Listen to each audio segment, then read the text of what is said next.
y se manipula microorganismos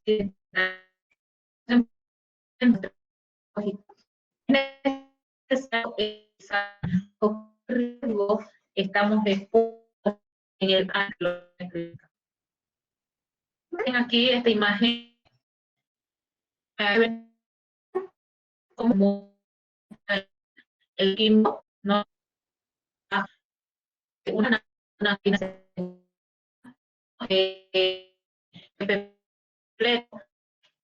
está totalmente ¿no?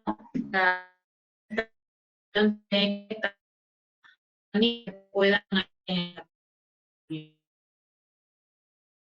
seguridad de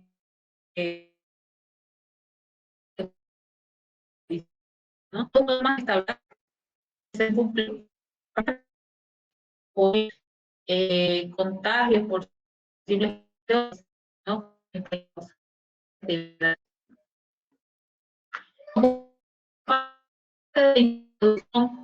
La materia, se dice que los laboratorios de biología constituyen un por favor, me voy a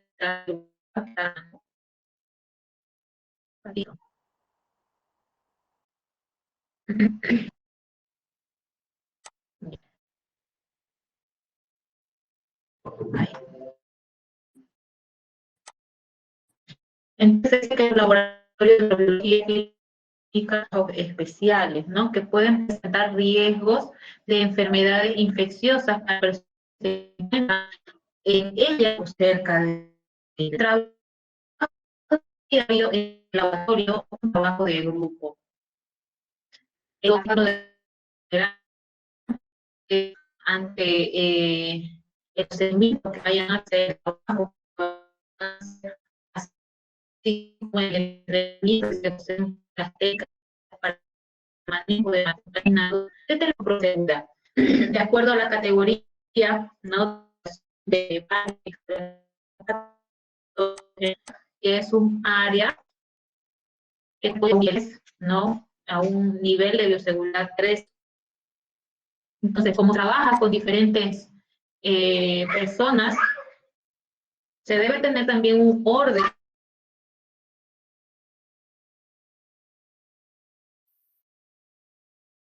Un ratito, por favor.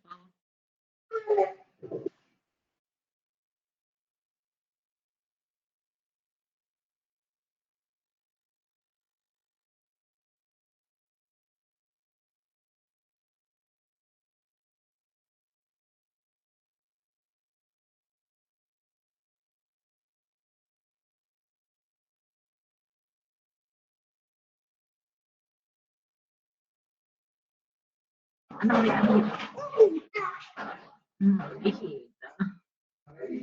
Ah, disculpa, estoy en casa y con los niños es un poco difícil. Ya, silencio, periquita, ahí su tarea. Mamá.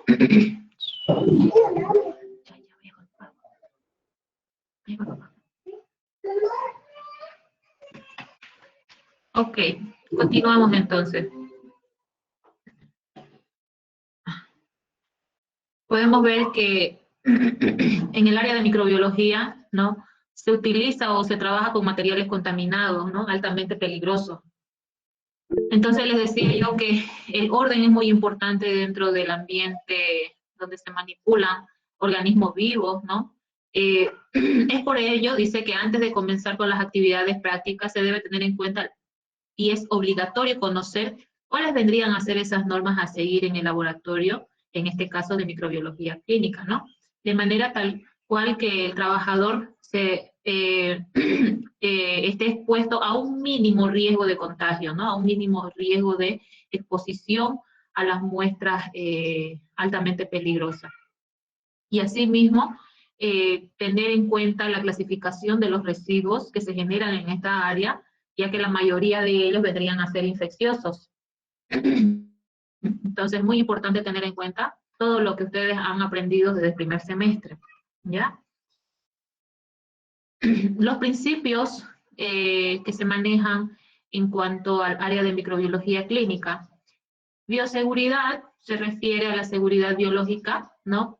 Es la aplicación, dice, del conocimiento, de las técnicas y de los equipos necesarios para prevenir la exposición del personal, del área de laboratorio y del medio ambiente a agentes potencialmente infecciosos o biopeligrosos.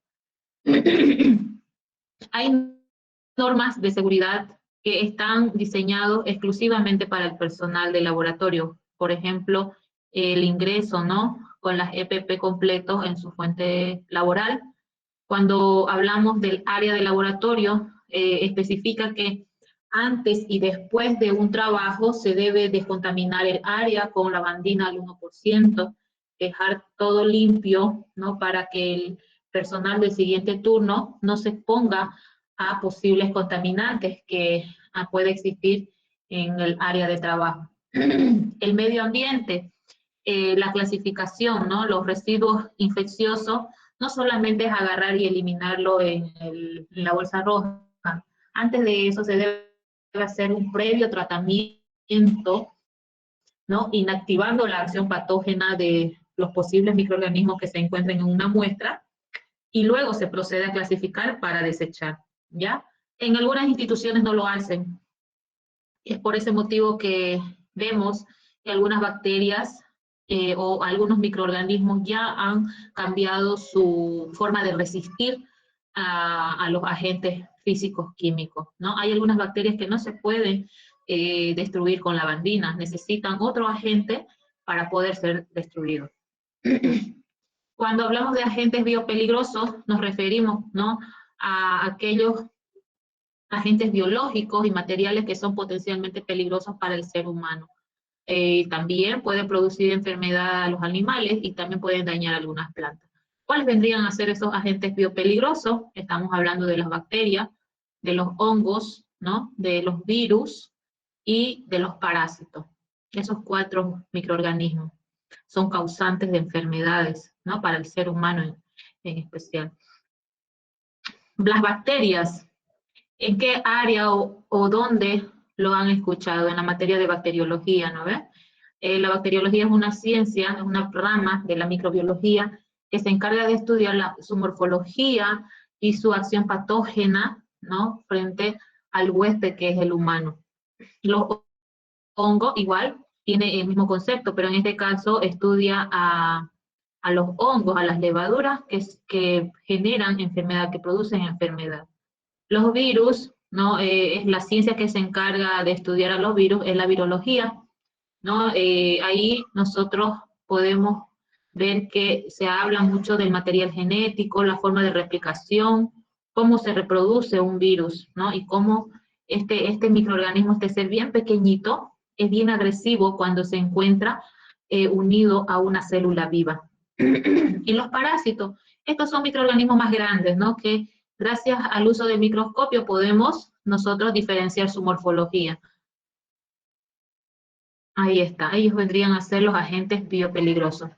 Como riesgo microbiológico, se encuentra presente cada vez que se realiza una actividad práctica, ¿no? Cada que se realiza un procedimiento en el laboratorio. O estamos hablando prácticamente en la fase analítica, donde se desarrollan varios procedimientos para obtener un resultado. Donde se requiera, dice, ¿no? La manipulación de cultivos de microorganismos, los cuales pueden alcanzar concentraciones muy elevadas y pueden llegar a provocar una infección si no son manipulados adecuadamente.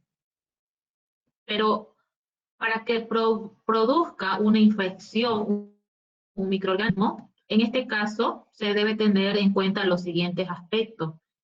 La susceptibilidad del huésped. Estamos hablando en relación a su sistema inmunitario. ¿Ha llevado la materia de inmunología? Sí, doctora. ¿Sí? ¿En qué se basa la materia de inmunología? A ver, en grandes rasgos, ¿qué recuerdan de esa materia?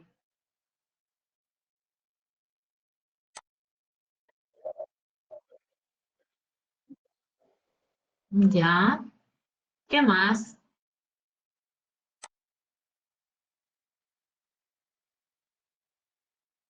¿Qué más pueden decirme de la materia?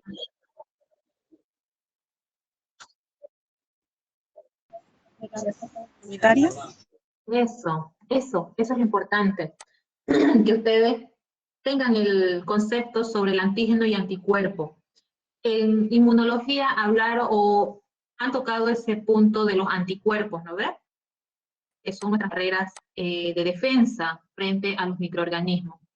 Entonces, la susceptibilidad del huésped va a depender mucho de la carga de anticuerpos que haya generado su organismo. Si no tiene bastante anticuerpos frente a un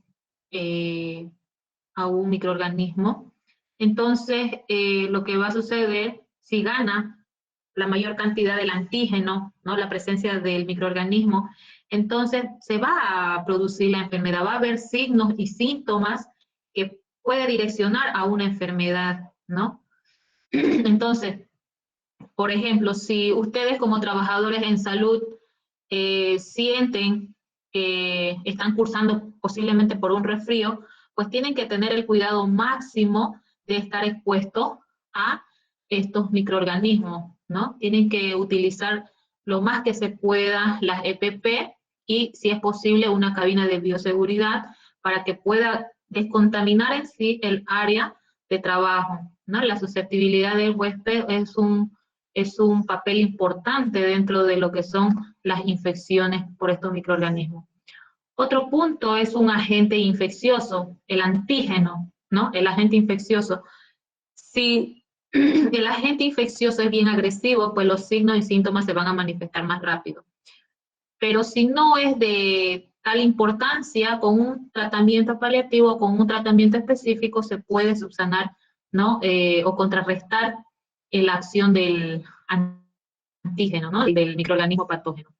La concentración microbiana, si se encuentra más cantidad de antígeno en nuestro cuerpo, sí o sí va a deprimirse nuestro sistema inmunitario. Sí se va a producir la enfermedad durante un tiempo determinado, ¿no? Toda la enfermedad tiene su tiempo determinado. Un cuadro viral generalmente lo tomamos en cuenta de 2 semanas a 3, dependiendo del virus. Una infección bacteriana, igual, tiene un lapso de 2 semanas, por eso el médico hace tratamiento para 7 días con antimicrobiano, o a veces utiliza un antimicrobiano fuerte, ¿no? 1 o 2 veces, porque se sabe, ¿no? Las características del agente causal. Pero si se encuentra en mayor cantidad, entonces va a ser más agresivo el microorganismo y producir las infecciones, ¿no? La ruta de transmisión, cómo que ingresa el microorganismo para producir el daño. Generalmente se dan por 2 vías, vía respiratoria, vía digestiva, y también existe la vía parenteral, ¿no? Estamos hablando de la transmisión de madre a hijo, y también la vía hematógena sanguínea por accidentes, ¿no? Y algunas de ellas se puede adquirir, ¿no? Por transmisión sexual, pero eso ya es otro punto aparte, ¿no? Las más comunes vendrían a ser esta, respiratoria, digestiva, hematógena y parenteral. Las vías respiratorias, los microorganismos como ser los virus son su ruta especial para ingresar a nuestro cuerpo, ¿no? Por vía respiratoria. Aquí nos dice que los microorganismos pueden ingresar al organismo a través de la boca, pulmones, piel, ¿no? O la conjuntiva. Digestiva. A través de esta vía pueden ingresar parásitos, bacterias, hongos, ¿no? No sé si les pasa a ustedes o han pasado por esto. Eh, Hay una fruta que está en putrefacción, pero solamente hay un pequeño pedacito de la fruta y solamente hay uno, ¿no? Que ustedes han deseado comer y le quitan solamente esa parte, ¿no? Donde está dañada y se la comen.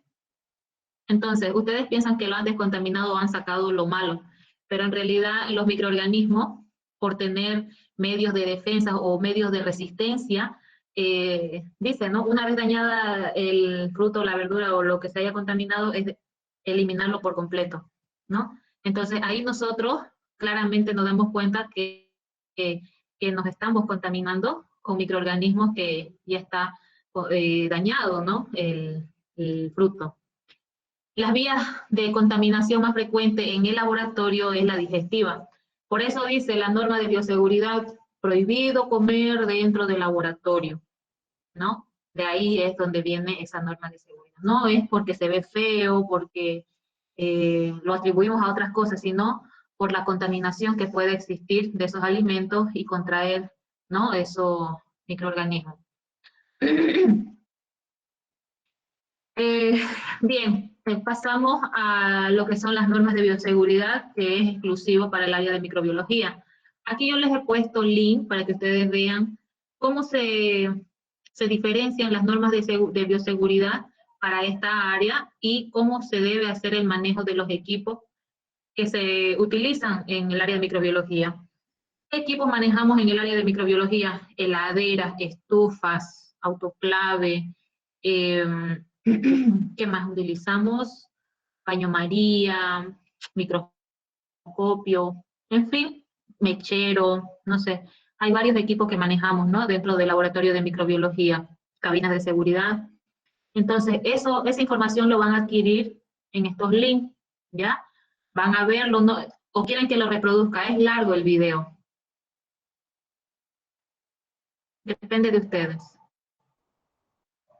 Sí, doctora. ¿Quieren verlo? Ya. Sí, doctora. Ya vamos a ver entonces lo que son las normas de bioseguridad para el personal de salud. Cómo debe ingresar a su trabajo. Un ratito, ya voy a salir de esta diapositiva. Y qué cuidado deben tener al momento de estar dentro del laboratorio. Entonces,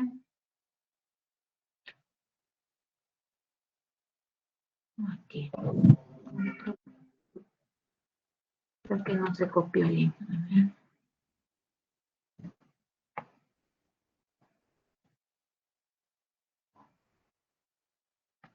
Fuerte la lluvia, ¿no? ¿Han ido a la U alguien de ustedes? No, no, doctora, pero estaba Está bien. bien. Veo las calles. Se salvaron. Yo tuve que ir desde las 7 de la mañana. Bueno, llegué a 7:30 por la lluvia. Bien, ahí están, se está reproduciendo el video.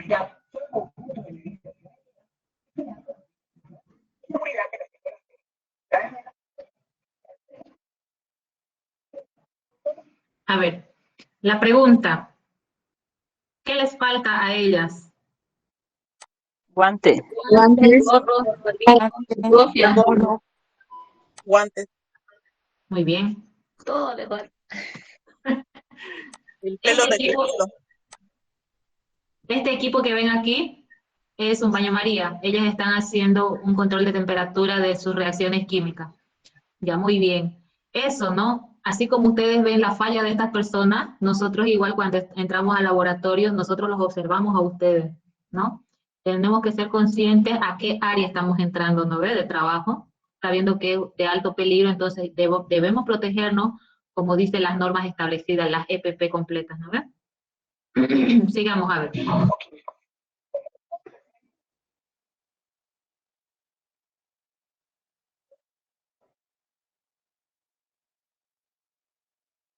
biológico, es una diferente condición. No se debe etiquetar como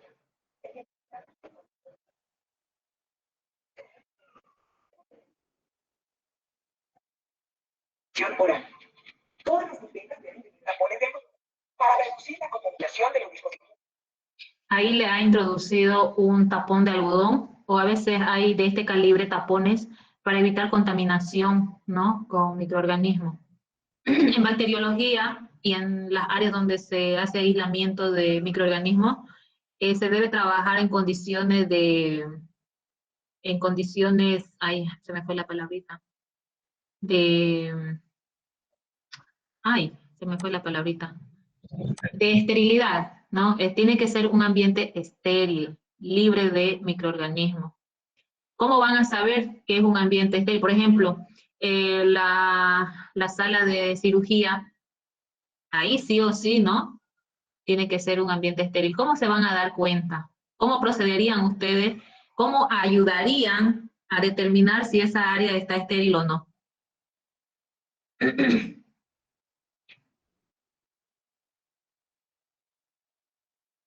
Tiene que estar ¿Cómo? todo empaquetado, identificado. Ya, No podemos entrar con cualquier uniforme o con cualquier vestimenta. ya, eso es la medida preventiva, ¿no? Para no ingresar microorganismos al área. Pero ¿cómo ustedes aportarían su conocimiento para decir que ese quirófano está libre de microorganismos? Para considerar que es un ambiente estéril. ¿Cómo aportarían? Ya, primero harían un proceso de esterilización, ¿no? Cumpliendo con las normas, el uso de desinfectantes, descontaminantes, ya. ¿Qué más? Hacen eso y ya está libre de microorganismos. Tienen que tener todo, o sea, todo lo que es todo lo que es cubierta la piel, tener los guantes encima de lo que es la bata. Ya, eso les garantiza que ya no hay microorganismos en el quirófano. Es una forma de cuidarse. Eso, es una forma preventiva, ¿no ves? De ingresar microorganismos. Bien, pero la pregunta es, ¿ustedes cómo se darían cuenta si esa área es estéril o no?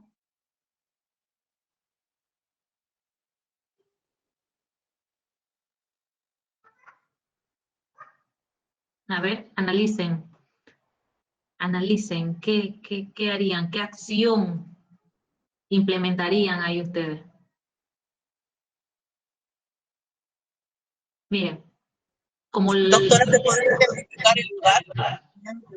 tendría que, En ¿qué? un A ver, pictograma, identificar la zona, si en caso es una zona que tiene que mantenerse estéril, colocar como un pictograma donde indique que esta zona debe mantenerse y la persona que va a ingresar o va a manipular tendría que tomar todas las prevenciones. Imagino que todos los equipos que tendría ahí estarían etiquetados o con una identificación donde también indicarían que son instrumentos o materiales que están esterilizados. eso, ya. Muy bien, está perfecto lo que nos dice. Tiene que estar identificado, ¿no? Como área estéril para tener ese cuidado. Ustedes como futuros profesionales, analistas en el área, están capacitados para hacer un control de esterilidad del área. ¿Cómo lo van a hacer?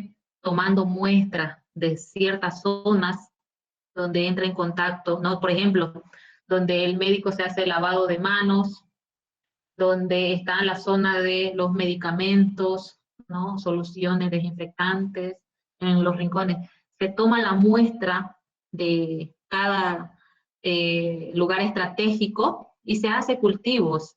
Y si no hay desarrollo en ninguna de esas zonas que han tomado la muestra, lo consideran como ambiente, ¿no? Limpio, libre de microorganismos. Entonces, en su área, en esta área de microbiología, siempre vamos a llevar a la par con el término de esterilización, ambiente libre de agentes patógenos, ¿ya? Y es lo mismo para el laboratorio. Todos los materiales, así como dicen ustedes, tienen que estar empaquetados, bien cerrados, sellados, identificados, ¿no ven? Todos sus materiales tienen que estar así en el área, porque en cada procedimiento ustedes van a utilizar un material estéril para no contaminar su muestra, ¿ya? Entonces, ahí está. Una vez utilizado el material, se debe colocar en hipoclorito de sodio. ¿A qué concentración vamos a utilizar el hipoclorito de sodio? Según normas establecidas. 1%, muy bien, 1%. Eso es lo que nos dicen las normas para que tenga la acción el cloro frente a estos microorganismos. ¿Lo ves?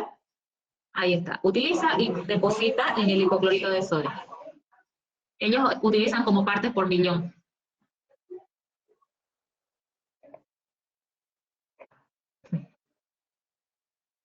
Ni aplicarse cosméticos, dicen, a ver.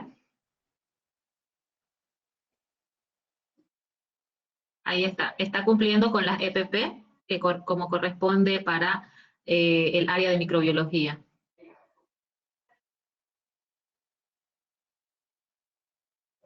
Limpio, ordenado y aseado. Una vez concluida la práctica, se debe organizar el laboratorio, desinfectando las superficies de trabajo.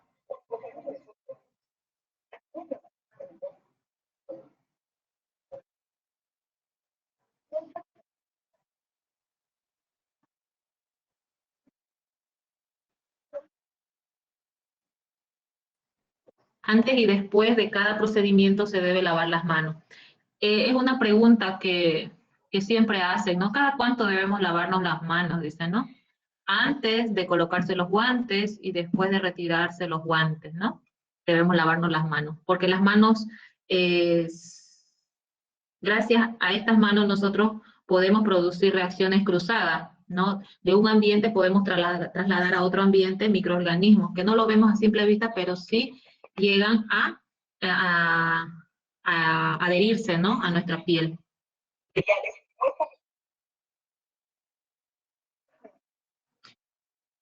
Cuando se quiere desechar, miren, esto es muy importante, cuando se quiere ya desechar medios de cultivos utilizados, se debe llevar primero al autoclave.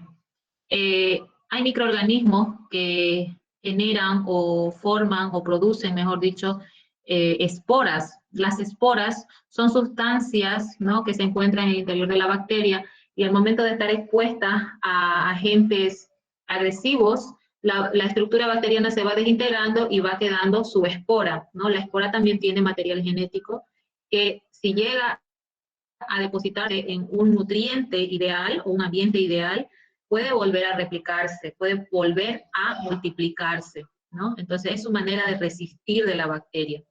Y el único modo de destruir ciertas esporas es utilizando el autoclave. Ahí está colocando, ¿no?, en el autoclave.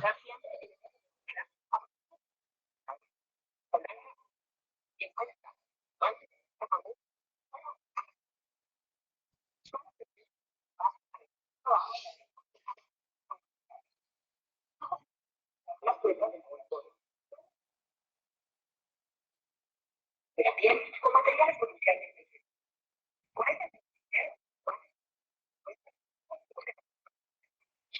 Los guantes deben ser desechados antes de salir del área de trabajo. Jamás se debe salir de la misma con los guantes puestos y con ellos se debe coger el teléfono. Si un cultivo líquido se voltea o salpica, debe cubrir el área con hipoclorito de sodio a 10.000 partes por millón y alisar al líquido.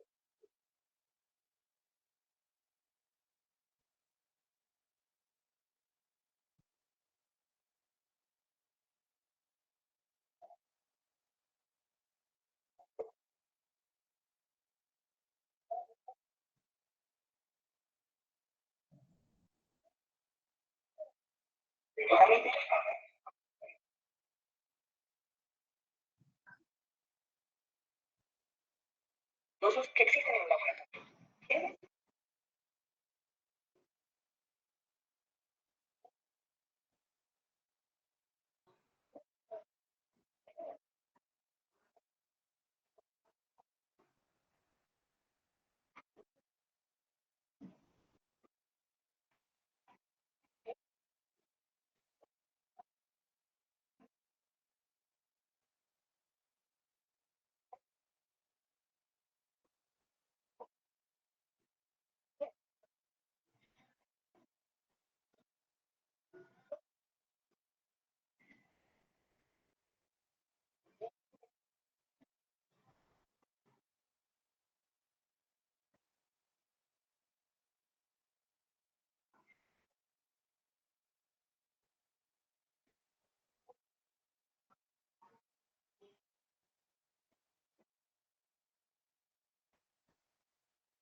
Bien, entonces ahí nos describe, ¿no?, cómo debemos actuar frente al área de microbiología clínica, cómo debemos trabajar, ¿no?, de forma correcta. Al comienzo vieron, ¿no?, no cumplían con lo que se requiere según normas establecidas y después ya empezó a explicar que debemos ocupar nuestras EPP.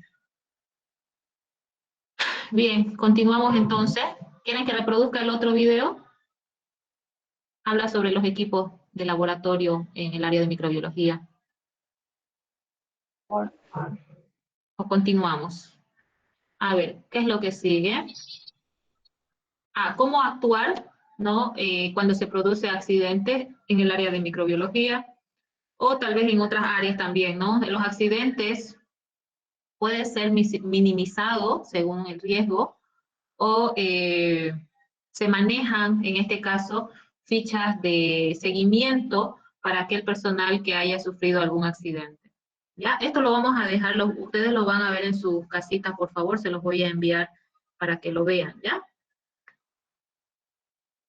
Bien, son muchas, dicen, ¿no?, las enfermedades infecciosas que tienen un origen zoonótico y que pueden representar un riesgo para la seguridad del personal. Hay dos tipos de situaciones bien diferenciadas por lo que respecta a la bioseguridad. En primer lugar, hay laboratorios donde se trabajan con animales de experimentación que pueden estar infectados. Pongamos el ejemplo en laboratorios donde se requiera aislar virus. Para poder aislar virus necesitamos animales, ¿no?, donde se inyecta una muestra que posiblemente contenga el virus y luego de ese animalito obtener, ¿no?, una célula en el cual se está replicando el virus. Hay también laboratorios de diagnóstico. Ese laboratorio, nosotros somos los que trabajamos en este tipo, ¿no?, de laboratorio de diagnóstico. En este caso, se trabaja, dice, ¿no?, con materiales de origen humano, con muestras biológicas humanas, ¿no?, procedentes de pacientes que sufren tal vez alguna enfermedad a causa de patógenos de origen animal o procedentes de otros, ¿no? Es el caso, dice, ¿no?, de los arbovirus, brucelosis, tularemia, fiebre, etcétera. Tradicionalmente han constituido unas causas típicas de infecciones contraídas en el laboratorio, potenciadas por el hecho de que muchas de ellas se transmiten por vía aérea. Si bien su impacto se ha reducido mucho en los laboratorios con unas condiciones de bioseguridad mínimas. Al pasar el tiempo, van a ir modificando esas normas, ¿no? Se van ajustando a la necesidad de la población. Teniendo en cuenta, dice, la evaluación del riesgo biológico en el laboratorio de microbiología, deben tomarse las medidas de contención correspondientes según la vía de transmisión. Para ello es fundamental el uso adecuado de las EPI o EPP, ¿no?, y de las cabinas de seguridad. Y llevar a cabo buenas prácticas de manipulación de las muestras biológicas en el laboratorio. Si no se dispone de estos materiales o estos equipos, se debe exigir, ¿no?, al ente que dota de estos insumos, de estos equipos, porque uno, con la experiencia que yo tengo, a veces uno, por no ser un profesional exigente que entra en conflicto, se adapta a lo que le da la institución, pero estamos equivocados, ¿no? Estamos nosotros permitiendo que corramos el peligro, ¿no?, al no tener los equipos correspondientes para trabajar, ¿no? Al personal que dota de insumos no sabe cuál es la gravedad que puede conllevar cuando faltan estos materiales. Entonces, ustedes como profesionales deben exigir, ¿no?, tener todo lo que es necesario para tener un buen rendimiento en el trabajo y también así, ¿no?, dar unos buenos resultados. Se ve, ¿no?, en las noticias que hay centros de esos que no cuentan con los medicamentos, bueno, no están dando los medicamentos según corresponde al seguro. ¿Y quiénes son los que sufren? La población, ¿no? Y el personal que está ahí piensa que ellos son los que no hacen bien su trabajo, sino que es el otro personal que dota de insumos que no está cumpliendo a cabalidad su trabajo y hace notar que el profesional en salud es el que está cometiendo el error, ¿no? Y lo mismo pasa en el laboratorio.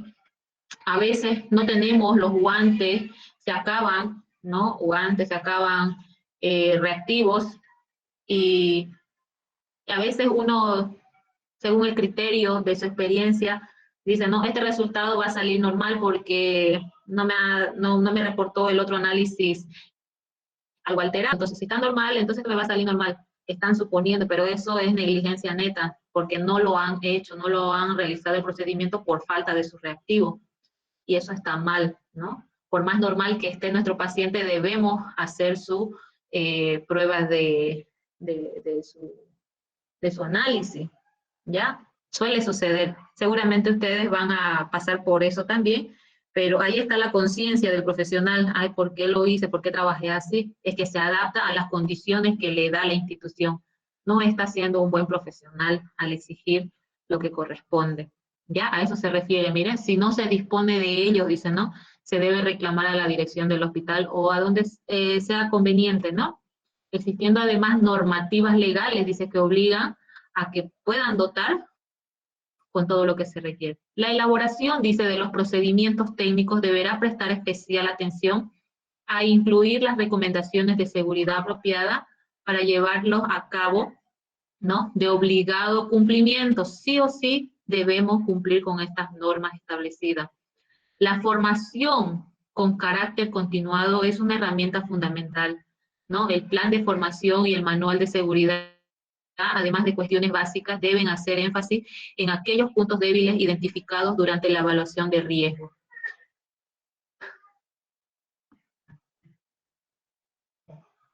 En este punto vamos a hablar sobre los accidentes, ¿no? Y cómo actuar en ese momento. En el laboratorio de microbiología, las emergencias más frecuentes son los derrames de agentes químicos, biológicos y los conatos de incendio. Dice, puede existir también accidentes de incendio, pero más a lo que yo vi es derrames, ¿no? O salpicaduras, mejor dicho, con reactivos o con muestras biológicas.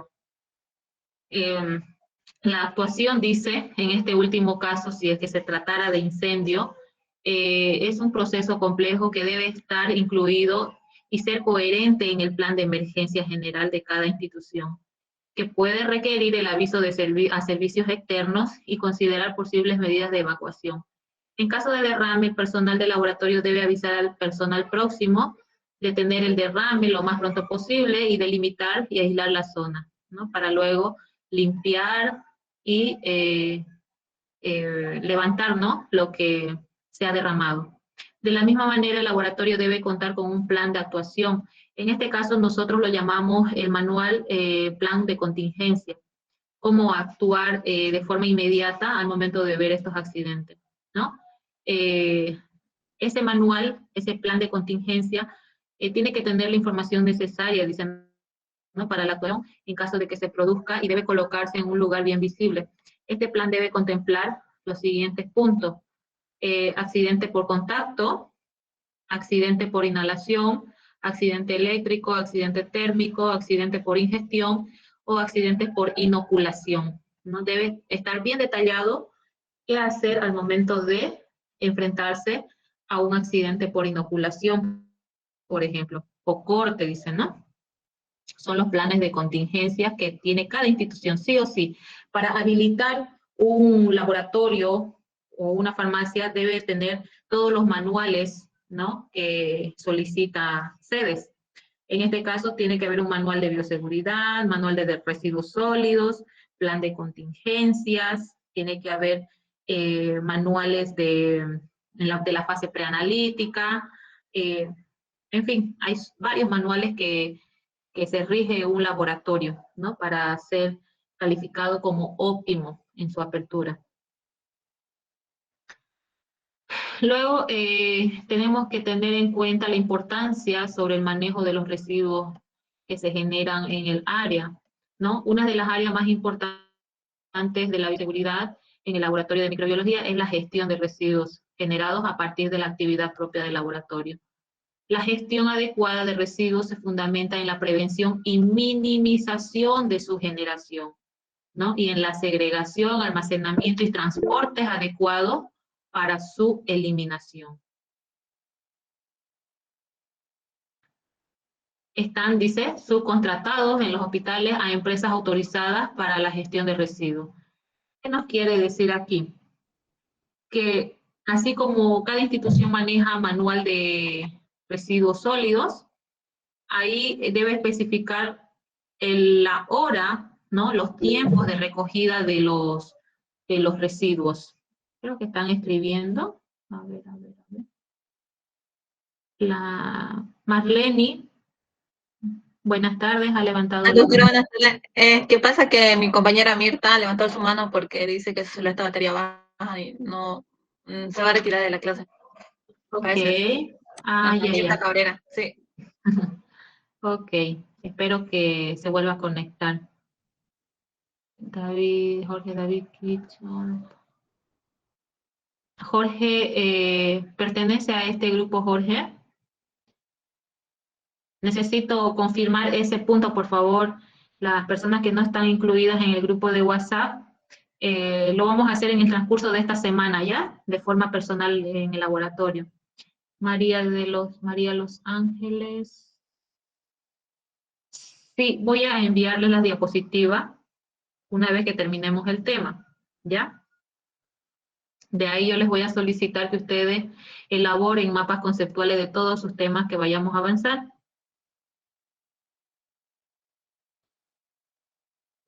Bien, continuamos entonces con el manejo de residuos sólidos.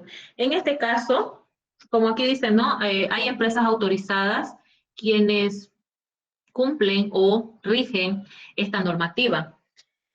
En el laboratorio, sí o sí, cada día se va a generar residuos, pero aquí el personal debe tener conciencia al momento de generarlo, porque estas empresas vienen y no solamente lo recogen y se lo llevan, primero lo pesan para ver cuánto de residuo infeccioso, cuánto de comunes, cuánto de especiales se ha generado en esa institución. Y si ven que hay más residuos infecciosos, entonces hace un seguimiento en la clasificación, ¿no? Y si se sigue generando más infecciosos, la empresa llega a multar a la institución que está generando muchos residuos infecciosos. Y para evitar eso, el comité que hace vigilancia de los residuos tiene que proponer, ¿no?, alguna medida para disminuir la generación de estos residuos. Los comunes no tienen mucha importancia porque no son tan peligrosos para el medio ambiente en relación a lo infeccioso. Entonces, el comité decide, ¿no? En esta área se han generado muchos residuos infecciosos. Vamos a ver qué podemos hacer para minimizar esa generación. Tal vez en la toma de muestra, ¿no?, las jeringas son los que más pesan y se decida, ¿no?, todas las jeringas que se utilicen, sumergirlas a hipoclorito de sodio al 1% para inactivar la peligrosidad de la muestra y luego descartarlo, ¿no?, como un residuo común. Estoy suponiendo, podemos proponer eso. ¿Quiénes aceptan? Los que trabajan ahí, ¿no? El comité solamente propone y los que deciden son los que trabajan ahí para poder aplicarlo. Entonces, son medidas que se actúan al momento, más que todo para minimizar la contaminación ambiental. Es recomendable que se elabore, dice, un plan de gestión de residuos sólidos, ¿ves? Ahí está el detalle. Aquí nosotros tenemos que colocar todo lo que se hace en relación a los residuos sólidos. No solamente la clasificación, sino cómo actúa el personal para eliminar su desecho, ¿no? Tal vez hay otra institución que prefiere incinerar, ¿no? O tal vez prefiere hacer otro tipo de tratamiento para disminuir los residuos infecciosos, ¿ya? Aquí dice tanto de residuos químicos como infecciosos que incluyen los siguientes aspectos. Estrategias de prevención y minimización, dice, ¿no?, de la generación de residuos. Eso tiene que estar plasmado en este manual, el plan de gestión de residuos. ¿Cómo se debe hacer? Segregación, dice, de los residuos infecciosos de los no infecciosos.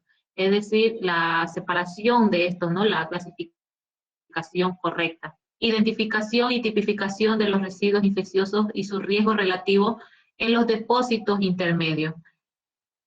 En el laboratorio se genera residuos y se llama como depósito inicial o primario, ¿no?, donde se genera la basura y nosotros clasificamos. Hay depósitos intermedios donde se recolecta de todas las áreas y se lleva a un lugar estratégico, ¿no? Obviamente respetando la clasificación. Y el depósito final, ¿no? Es donde lo van a llevar para su tratamiento final, ¿no? Para eliminar completamente los desechos. En el plan de gestión de residuos tienen que haber normas de señalización, rotulación, almacenamiento y transporte hasta los depósitos finales. Plan de formación de todas las personas expuestas a estos residuos. Normas de actuación en caso de vertidos o roturas accidentales. Plan de contingencia ante el fallo de las medidas de contención habitual. Todos esos puntos tienen que estar en este manual. Y con este link de aquí,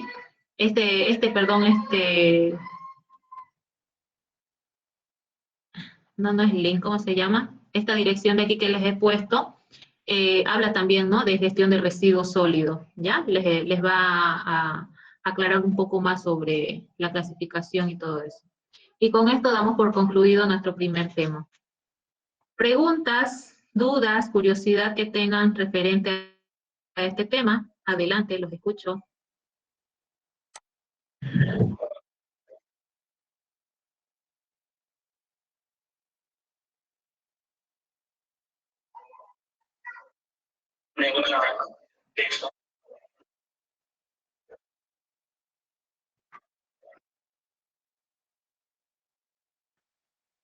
Ya, cuando ha entrado en contacto con la piel, a eso nos vamos, ¿no ves?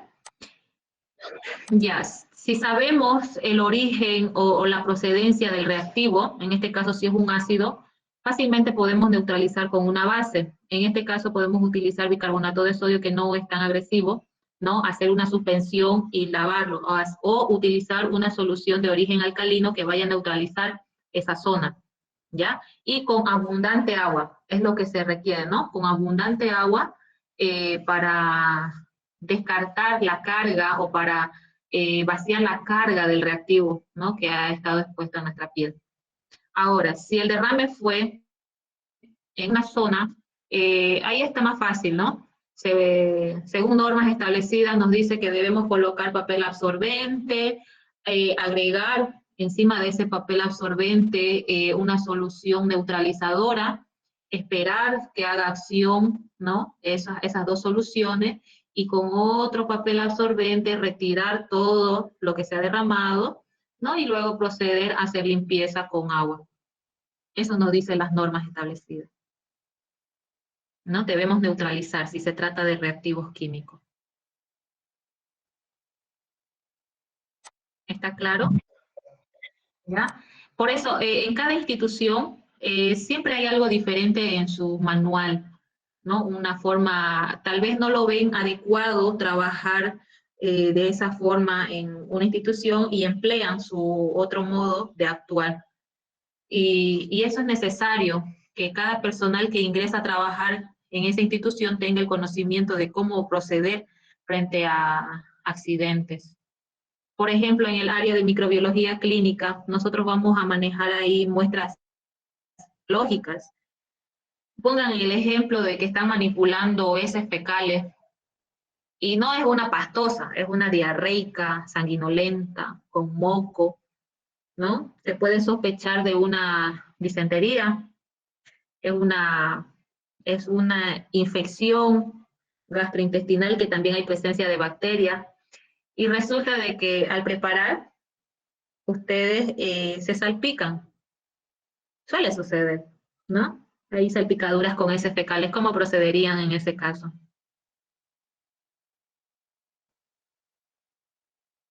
¿Irían a lavarse directamente?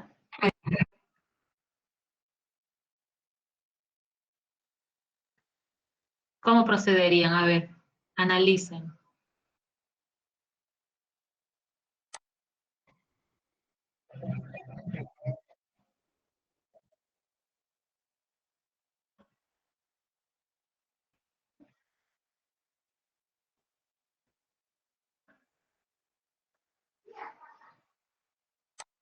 O sea, primero terminar el procedimiento que está haciendo y luego ir a desinfectarse.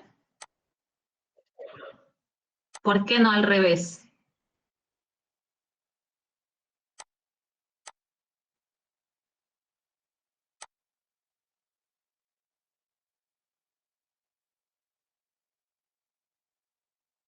Ujú, ujú.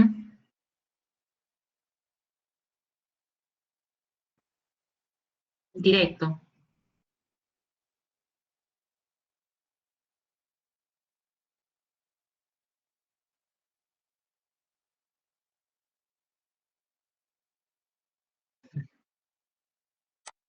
Ok, muy bien. Ese es un buen criterio, ¿no? Obviamente que ustedes están trabajando con las normas establecidas, EPP completo. Y sí, eso es lo ideal, ¿no? Tratar primero de ver la situación en la que se encuentran. Si ven que no se ha producido de forma directa la salpicadura, entonces proceder, ¿no? A seguir con el análisis y luego ya retirar todo lo que se ha contaminado con esa muestra. Toda esa ropa contaminada se debe depositar en una bolsa, ¿no? Sellarla bien para luego lavar correctamente con lavandina y todo eso, ¿no? Ese es otro punto. Y lo van a ver ustedes en los hospitales también o donde vayan a hacer su trabajo.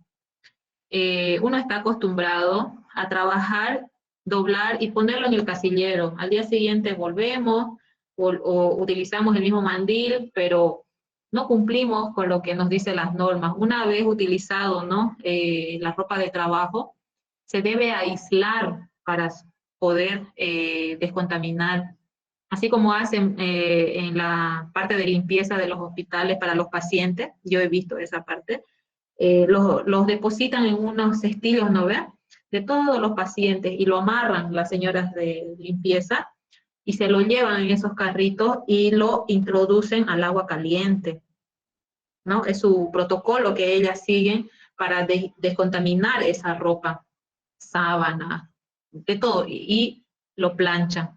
En nuestro caso, a veces no contamos con muchas pijamas, por ejemplo, y uno lo utiliza ese día, ¿no? Ah, ya para mañana me sirve todavía, decimos, ¿no? Lo volvemos a guardar, pero no, ya ha entrado en contacto con muestras, ha entrado en contacto de una área a otra área que posiblemente contaminados con microorganismos y nosotros no somos tan conscientes para utilizar uno cada día. En otras instituciones sí tienen, ¿no? Ropas exclusivas para cada día y eso es lo ideal, ¿no? Tener una ropa exclusiva para cada día. Adelante, Luis, lo escuchamos.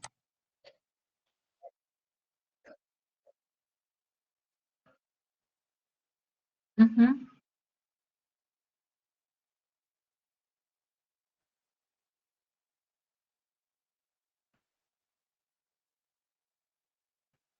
uh -huh.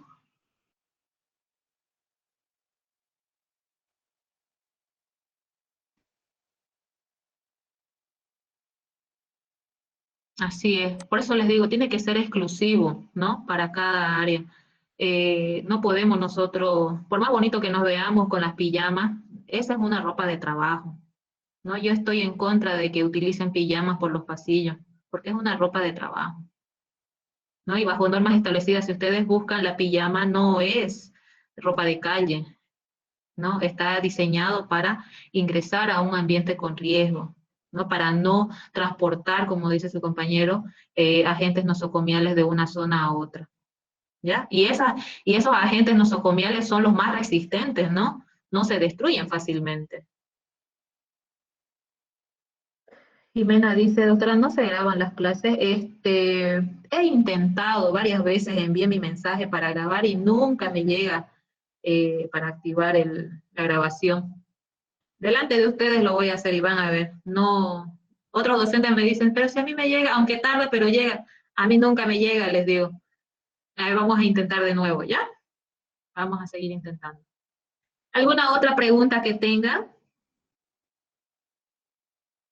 ¿O quieren que yo haga preguntas?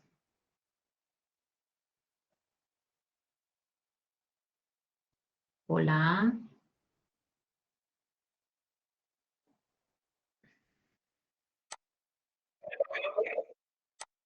Ok. Bien, pasamos al siguiente tema. ¿Ya? Vamos a avanzar hasta donde nos dé el tiempito. El siguiente tema está relacionado con infecciones urinarias o infecciones del tracto urinario. A ver si lo tengo por aquí. Sí. Ahí.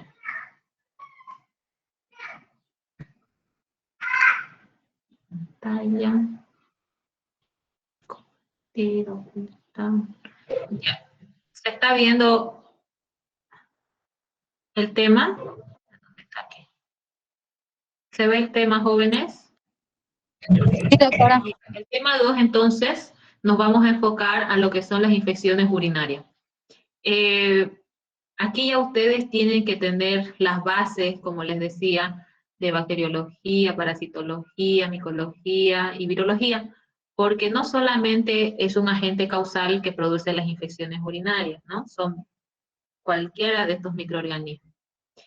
Bien, una infección, o bueno, las infecciones de las vías urinarias, ¿no? Es una infección que se produce en cualquier parte del aparato urinario, ya sea masculino o femenino. ¿Qué órganos corresponden al aparato urinario? Riñones, uréteres, vejiga y uretra, ¿ya? Esos son los órganos que están relacionados con el sistema urinario.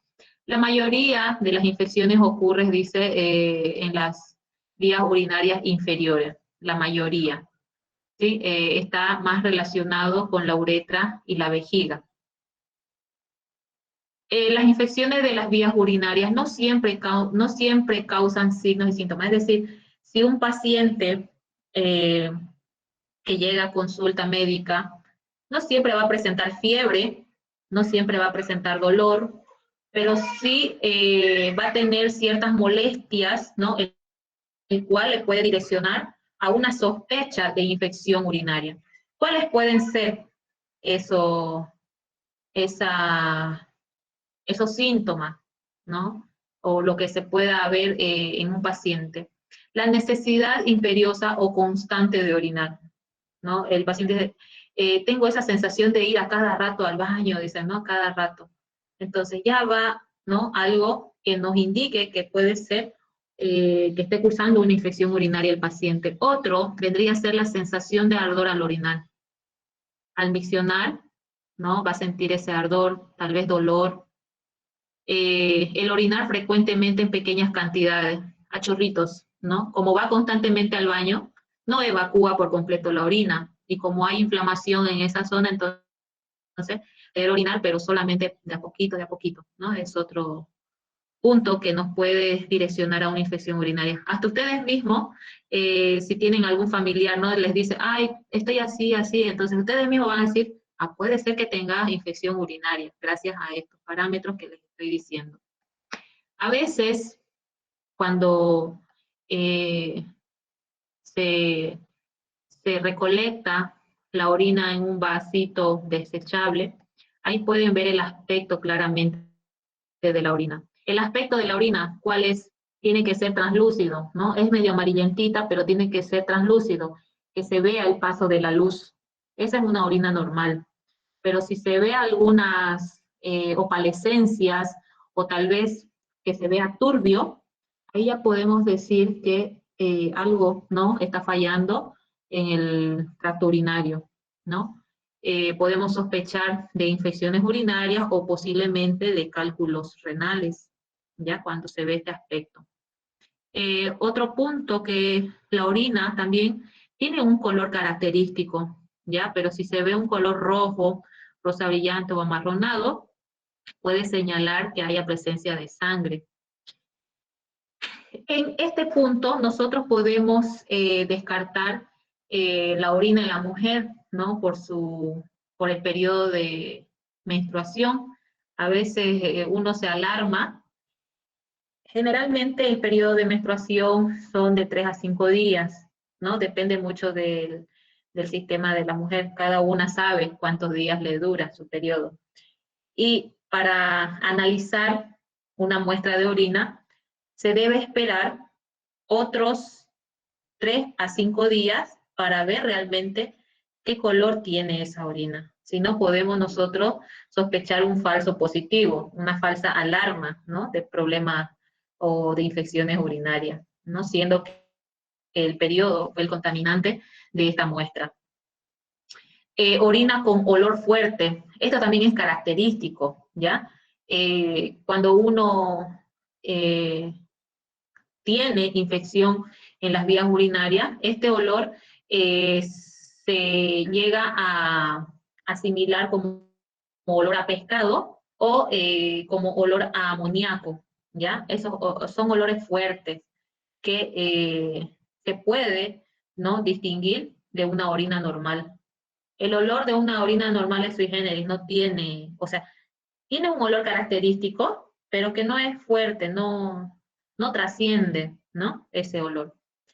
Y por último, este es un signo que puede ser que el paciente esté pasando por una infección grave, una infección urinaria grave o alta, porque ya presenta dolor pélvico, ¿no? Presenta este dolor alrededor de la zona del hueso púbico, aquí, ¿no? En toda la zona. A veces se refleja en la espalda o los laterales, ¿no? Ahí se dan cuenta que posiblemente sea infección de los riñones.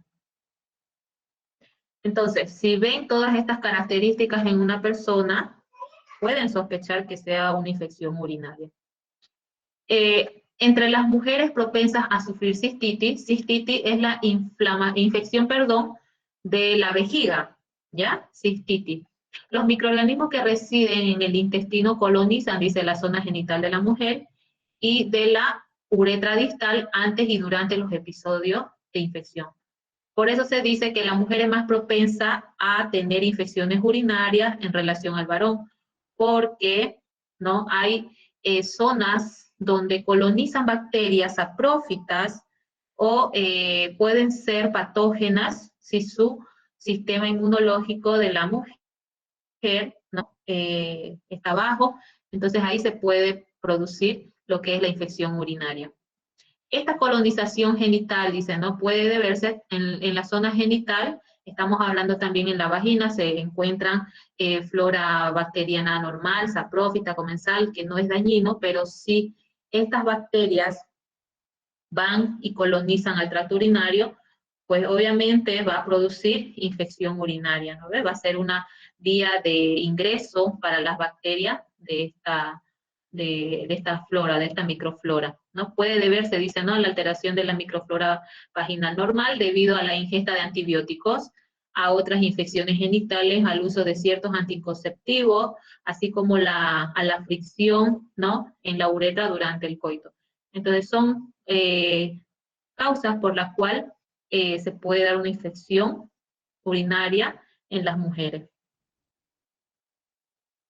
Según la epidemiología de las infecciones urinarias, del 1 al 5% de las consultas entran en sospecha, ¿no? De acuerdo al cuadro clínico que le dice el paciente, pueden sospechar que sea infección urinaria. Pero del 2 al 3% de las consultas en servicios de urgencia, el 22% del total, son, ¿no?, confirmadas infecciones del tracto urinario. La incidencia aumenta con la edad.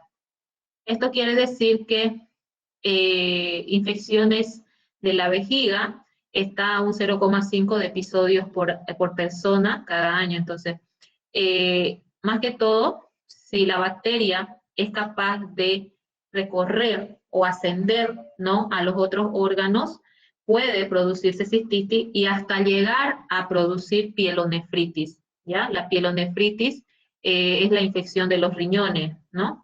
30 a 40 casos se han visto en un estudio, la incidencia de estos pacientes, eso quiere decir unas 5 veces más frecuente en las mujeres que en varones.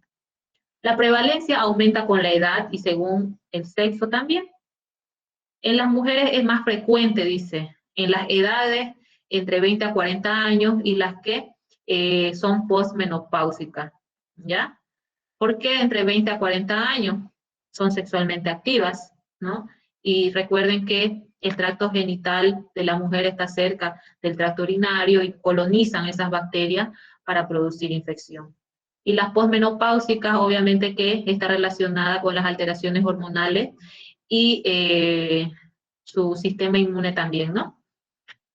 El 50 y 60% de las mujeres, dice, tendrán al menos una ITU durante su vida. ¿A ustedes alguna vez les han detectado infección urinaria, chicas? O tal vez a los varones. No tengan vergüenza si decir sí o no. Esto es común, como dice aquí en la epidemiología.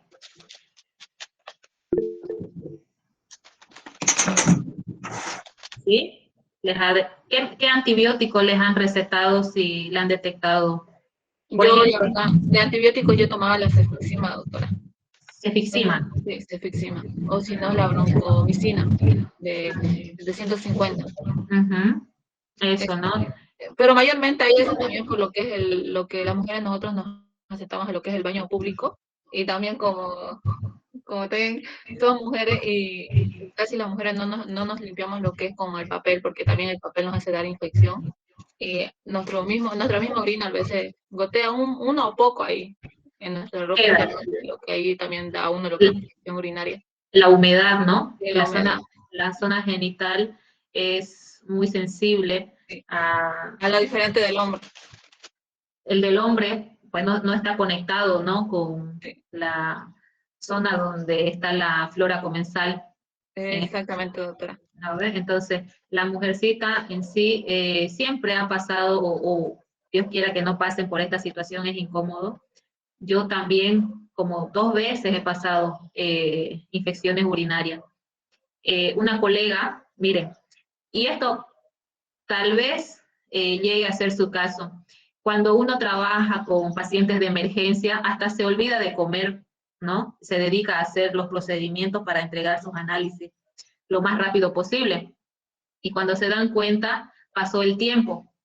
Y resulta que esta, mi colega, yo estaba en el área de proceso y ella ya estaba transcribiendo, y me dice, tengo un dolor aquí, así se agacha, ¿no? Y así está ella trabajando agachadita. Pero, ¿qué tenés? A ver, va y me da pues su orina, ¿no? Me dice, a ver, fíjate qué tengo, me dice, parece que... Y justamente ya estaba botando sangre de los riñones ella. Así que no es un chiste tener infección urinaria. Tras que es detectado, tiene que ser tratado con antibióticos, ¿no? Y para eso deben ser ustedes capaces de identificar los síntomas que se establecen para una sospecha de infección urinaria. Entonces, ya saben, en el examen yo les puedo poner, ¿no? ¿Quiénes son las personas que sufren con mayor incidencia las infecciones urinarias? ¿En quiénes se presentan más? Les puedo poner edades, ¿no? Les puedo poner periodos y ustedes seleccionan el correcto. Miren, aquí dice el 33% de las mujeres menores de 24 años también va a presentar ITU, o sea, infecciones, ¿no? Del tracto urinario, sí o sí presentan. Del 25 al 35% de todas las mujeres que han sido analizadas presentaron ITU también, ¿no? A estas edades. En los varones es de menor incidencia, es lo que decía su compañera, ¿no? No están con una flora expuesta, ¿no? Aquí nos dice que a partir de los 65 años pueden presentar una ITU. ¿Por qué será de esta edad en adelante? ¿Qué creen? A ver, los varones, ¿por qué creen que a partir de los 65 pueden llegar a tener infecciones del tracto urinario? ¿A qué lo pueden atribuir?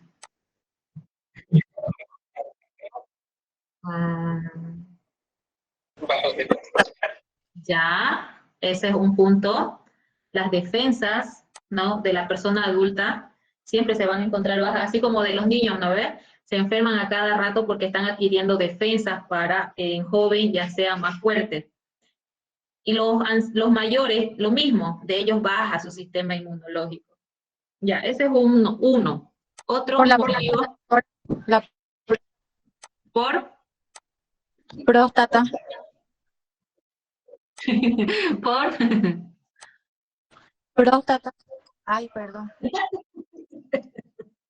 ¿Quién de los dos va a responder? Ya pues, Luis. A ver, primero las damas. ¿Por qué motivo? Ahora ya no quieren responder. ¿Puede ser por la próstata, doctora? Exactamente, por eso. Porque la función de la próstata disminuye. ¿Y por qué disminuye? Porque su vida sexual ya no es tan activa como era en joven, ¿no ve? Y es por ese motivo que puede presentar ITU, el paciente, el varón. Se han salvado de estas infecciones. Es por ese motivo. Uno son las defensas y otro es porque la próstata ya no está actuando como era antes, ¿no? Está relajada y como la próstata está conectada con los uréteres, la uretra y todo eso, entonces va a haber una ventana abierta para que se puedan producir las infecciones urinarias, ¿no? Pero eso es muy raro, dice, ¿no? En los varones. Miren, un 10% se ha encontrado, dice, en pacientes que están sondados, ¿no? Que presentan sonda. Igual es una puerta de ingreso para las bacterias y colonicen la sonda y así llegar obviamente a los demás, ¿no? A las demás zonas del aparato urinario. Bien. Ay, se ha parado, se ha bloqueado. No queda. Ya está. Bien, pasamos entonces a la etiología. En este punto resalta más que todo qué microorganismos son los que producen infección urinaria en la población. Miren, las infecciones de las vías urinarias comunitarias bajas, no complicadas, dice, ¿no? Que no presentan mucho riesgo en mujeres, está dominada, dice, por la Escherichia coli. Este es el primer microorganismo que nosotros podemos aislar en el laboratorio, identificarlo como generadora de infecciones urinarias, la Escherichia coli. ¿Qué tipo de microorganismo será? ¿Virus, bacterias, hongos o parásitos? Bacteria. Bacteria. Entonces, ¿qué vamos a utilizar? Medios de cultivo, ¿no ves? Para aislarlo. Dice, en un 80 a 85% son estas bacterias generadoras de ITU, ¿ya? El Staphylococcus saprophyticus también es una bacteria, ¿no? Que produce del 5 al 10%, o que se aísla, mejor dicho, del 5 al 10% de las orinas, ¿no? Que son sospechosas de infección. Y en una menor proporción, un menor porcentaje, podemos aislar lo que es la Klebsiella pneumoniae y el Proteus mirabilis. Pero estos dos agentes generalmente lo aislamos de pacientes que ya han estado internados o están internados porque son agentes nosocomiales, estos dos, ¿no ves? La Klebsiella y el Proteus, ¿ya? Las infecciones de vías urinarias complicadas tienen un espectro más amplio, dicen, ¿no? De microorganismos, como ser los hongos. Cada que ustedes aíslen hongos en una orina o de una orina, pues recuerden que los hongos son microorganismos oportunistas. Estos microorganismos lo tenemos como parte de la flora comensal, más que todo del tracto, perdón, del intestino, en las S. Y si este paciente, por ejemplo, las complicadas que dicen, ¿no ve? Ha estado expuesto a tratamientos, uno y otro medicamento que no le hizo efecto, ha tenido infecciones recurrentes que no se ha podido sanar. Bueno, hay hartos factores por los que conlleva a que el sistema de este paciente baje y los hongos se aprovechen de esa situación. Y es por eso que van a ver la infección es producida por estos hongos, ¿no? La famosa cándida es la que se aísla más que todo de estas infecciones oportunistas, ¿ya? Los hongos. ¿Y qué medio de cultivo utilizamos para aislar hongos?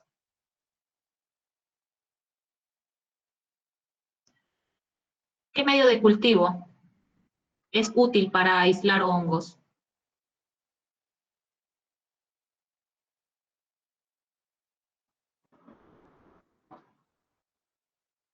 Hola, ¿están ahí?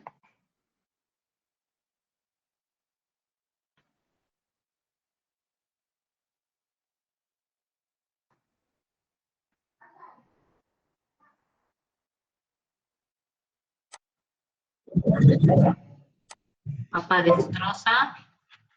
¿Escucharon del medio Sabouraud? Sí. Ese es el que utilizamos para aislar, ¿ya? Hongos, en especial las cándidas, le dije, ¿no ves? ¿Ya? Son oportunistas, ¿no? En pacientes inmunodeprimidos. También el Mycobacterium tuberculosis es una bacteria. Doctora, ¿qué medio de cultivo dijo? Sabouraud, así nosotros lo llamamos, Sabouraud, pero se escribe Sabouraud. Ay, ya viene mi hijo. Las infecciones, dice, ¿no? Por oportunista, como ser la cándida, el Mycobacterium, en pacientes inmunodeprimidos, los podemos también nosotros aislar de ellos, ¿no? Y microorganismos nosocomiales, como ser las pseudomonas, Serratia y Klebsiella. Estos microorganismos nosocomiales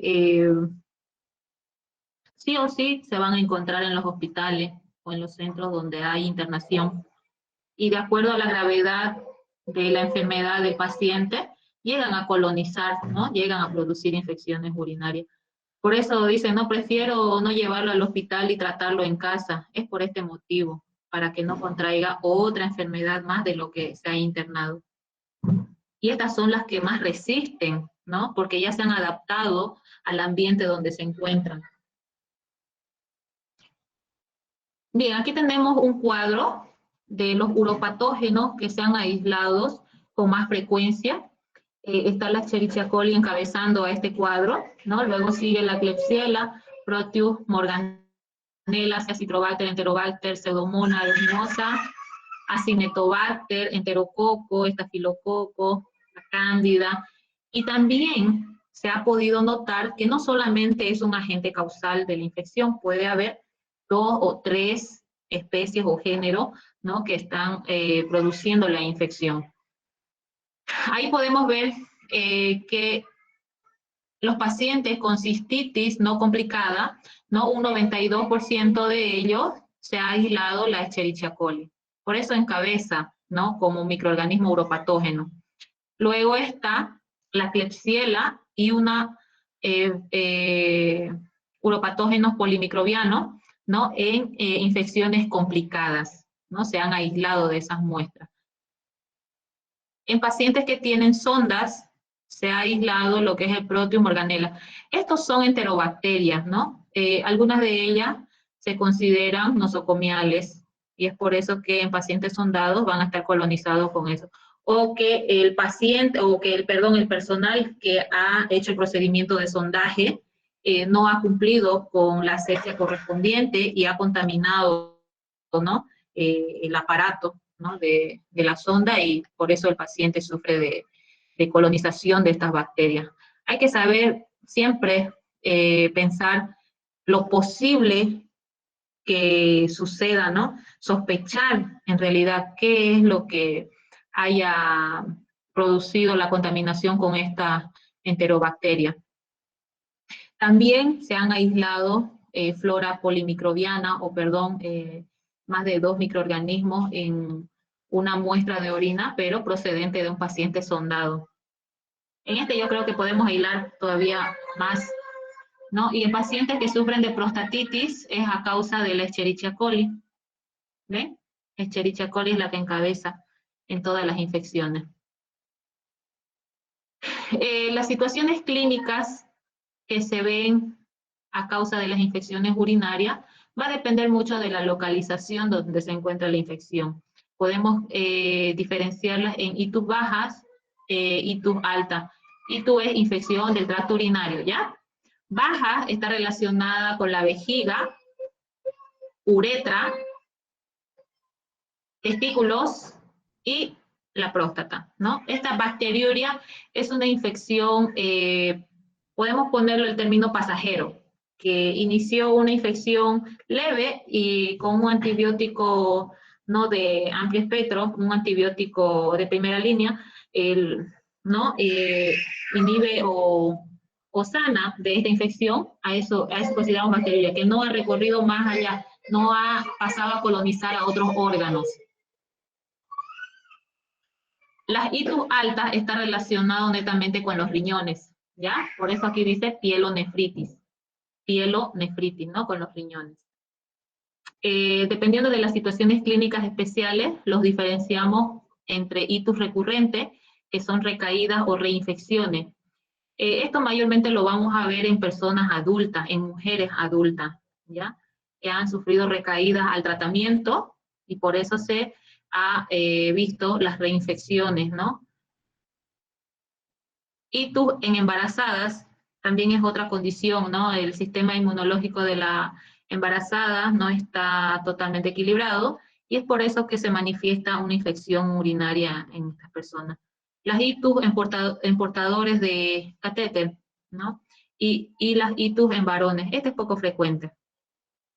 Y según el riesgo de complicación, los clasificamos en no complicadas y complicadas, ¿no? Bien. Ya va a ser hora, ¿no? Hasta las y 55 es, creo, ¿no ves? ¿Hasta qué hora, nuestras clases? Sí, doctora, hasta las 55. Vamos a cumplir nuestra hora, ¿ya? ¿Cuándo realizar un urocultivo? Por ejemplo, a veces el médico no tiene un criterio definido cuándo solicitar un urocultivo. En primer lugar, ¿no? Ellos siguen protocolos, ¿no ves? Para atender a un paciente. Primero pide examen de orina, examen general de orina. Dependiendo de los resultados que se obtenga de ese examen, después decide hacer urocultivo y la sintomatología más que presenta. Pero ustedes, para adelantar ese trabajo, ¿no? Muchas veces el bioquímico, al ver, ¿no? En el análisis microscópico, observa que hay presencias de bacterias, hay presencias de leucocitos, entonces decide hacer un urocultivo de inmediato para acelerar el proceso, porque este estudio dura 3 días en su análisis, ¿no? Y es por eso que para hacer un urocultivo tiene que ser antes de un tratamiento y después de un tratamiento. El médico, al ver un examen general de orina con presencia de leucocitos, con presencia de bacterias, le da un tratamiento empírico, ¿no? Va a tomar esto y esto, listo. Y se va a hacer la prueba de cultivo para después le dicen, pero está mal eso, tal vez esa bacteria ya es resistente a esos antibióticos que le ha dado y va a ser un fracaso, ¿no? El tratamiento. Es por eso que antes de tomar el medicamento se debe hacer el cultivo de la orina para ver cuál es el agente causal y cuáles son los medicamentos, ¿no? Los antibióticos sensibles para esa bacteria. Y un urocultivo después del tratamiento es ideal para ver si realmente ya ha eliminado totalmente o se ha inhibido totalmente a la bacteria. Ay, qué bonito. Ya. Bien, aquí tenemos ciertas condiciones, mire. Síntomas de ITU y tira reactiva en orina negativa. Síntomas, es lo que les he explicado al principio, ¿no ves? Que orina frecuentemente, de a poquito, tal vez tiene dolor ya en la parte de la pelvis, tiene un olor desagradable esa orina, un olor fuerte. Entonces, esos síntomas nos pueden dar una orientación para hacer un examen de urocultivo. Y la tira reactiva va junto con ese análisis, ¿ya? La tira reactiva, no sé si lo han ocupado ustedes en parasitología, en la parte de laboratorio. ¿Han trabajado con esta tira reactiva?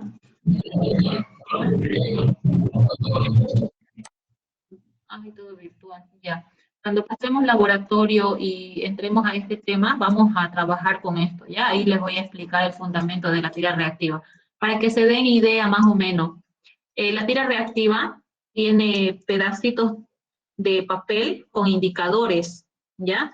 Y cada uno de ellos se se hace reaccionar, se introduce en la orina y se ve que hay un cambio de color en cada uno de esos cuadrantes. Uno es para leucocitos, otro es para sangre, otro es para proteínas, para cetonas, para bacterias, para el pH, para densidad. Entonces, hay varios parámetros que se analizan con la tira reactiva. Y si vemos que hay una marcación en leucocitos y bacterias, entonces podemos sospechar que sí realmente es una infección urinaria, ¿ya? Cuando marcan esos dos parámetros en específico. Ahí podemos nosotros hacer esta prueba de urocultivo. Cuando se trate de un fracaso terapéutico, también podemos hacer un urocultivo. El urocultivo va acompañado con el antibiograma. El antibiograma es una prueba donde nos demuestra qué antibióticos, ¿no?, pueden servir para destruir a la bacteria, para inhibir su desarrollo. Entonces, cuando hay un fracaso terapéutico, sí o sí hay que hacerle urocultivo para ver por qué ha fracasado ese tratamiento, qué ha pasado con esa bacteria. ¿Habrá modificado su modo de resistir frente a qué antibióticos, ¿no? Todo eso se analiza en el urocultivo con su antibiograma. Cuando se trata de una bacteriuria asintomática que no presenta síntomas, entonces ahí también podemos hacer un urocultivo, ¿no?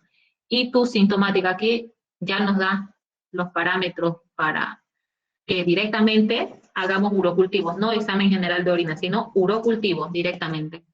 O con pacientes, ¿no? A pacientes que están sondados. Y tu recurrente, estos en personas mayores de edad. En embarazadas se hace como rutina de control. En varones, ya saben, a partir de los 65 años. Hitos en lactantes, neonatos, varones y niños, ¿sí? Como su sistema inmunológico de ellos igual está bajo, pueden sufrir de hitos esta población, ¿no? Y también se solicita urocultivo. Existencia de factores de riesgo para hitos complicadas, sospecha de pielonefritis, prostatitis, ay, parece un trabalengua esto, ¿no? Bueno, está relacionado con inflamación o infección en los testículos. Sospecha de sepsis urinaria.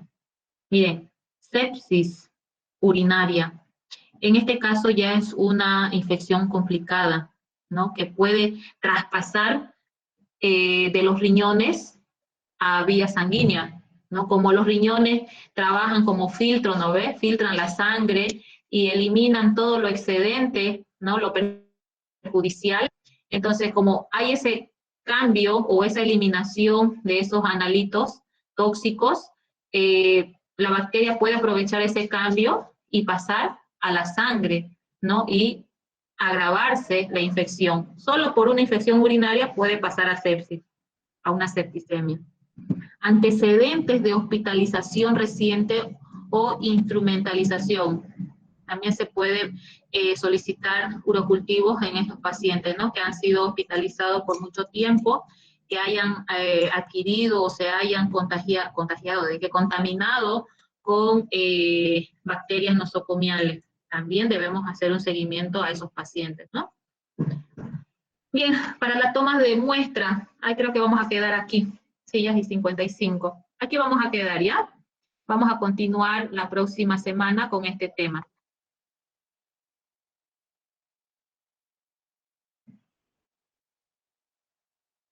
Aquí voy a poner para acordarme. Insertar.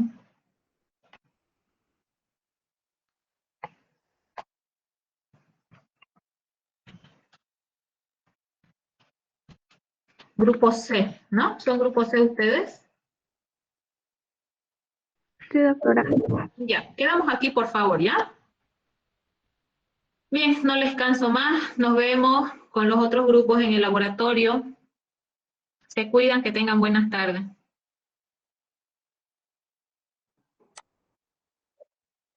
Normal, sí, es normal, ¿ya? Doctora, buenas tardes. ¿Puede pasar el enlace del WhatsApp para unirnos? En sus laboratorios correspondientes, por favor, lo vamos a ver ese tema de forma personal, ¿ya? Para que me incluya el WhatsApp. Sí. Lo que pasa, ayer, por ejemplo, se acercaron así personas y me dijeron, doctora, pásame, ya. pero primero muéstreme por favor su toma de materia si corresponde al grupo, y resulta que sin mi autorización querían pasar en ese grupo, ¿me entiende?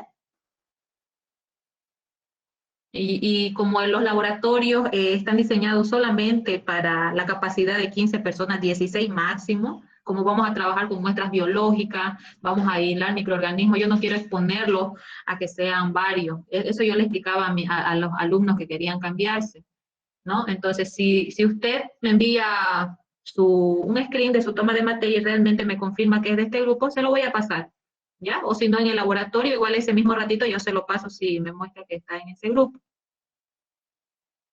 ¿Me entienden, no ve? Sí, doctora. ¿Ya? Por favor, Jimena. ¿Cuándo le toca el laboratorio, Jimena?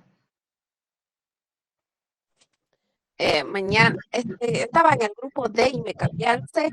Ve, mire, ¿no ve? Entonces quiero ver eso, ¿ya? Mañana entonces le tocaría con el laboratorio, bueno, el laboratorio con su grupo, ¿a qué se Eh, accedió? sí, creo que sí, ahorita me voy a fijar mi horario. En la tarde, es que tenía la mañana y me cambié para el turno tarde. Ya. Entonces mañana, Jimena, ¿ya? Personalmente lo vamos a ver ese tema. Bueno, doctora, gracias. ¿Ya? Bueno, nos vemos, jóvenes, se cuidan, que tengan buenas tardes.